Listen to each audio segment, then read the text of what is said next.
inzi Kelly Kaima.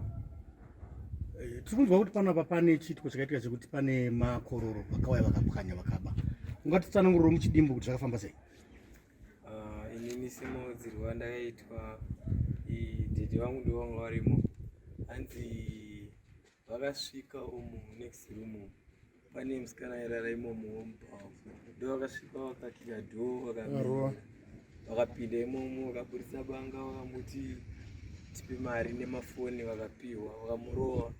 Vapedza murova hanzi vakabva vabvunza kuti ndemupi mumwe munorara vanhu abva anongedzera kuti umu ndipo vakapinda umu dhedhe vanga vatomuka vakutongomirira kuona kuti vangaite sei vanhu. Hanzi pasina nguva ndipo vakabva varova dhoo vaibva vaminyura apa dhoo ribva ravhurika papa negasitingi ranga rakamira apa saka ndo rakabva rasiya mukana sespesi rapa gasitingi ribva rabuda apa saka dhoo ranga risingachavhariki kuti ivo vanhonge gasitingi vanovhara dhoo hazvichaita. Hanzi ndipo vakabva vamira paseri pedyo vanhu vaya pavakanzwa kuti mune munhu arimo ndipo vakatanga kupotsera matombo vachirova mamwe mahwindo vachipotsera chiita sei hanzi havaitoshedzera kuti tinoda kukuuraya chizinhasi unofa muno.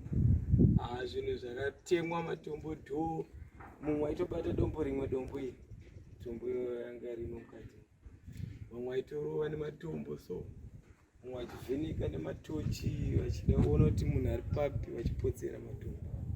Semaonero akaita vakanga varipo vari kunzi vanga vari vangani vanhu?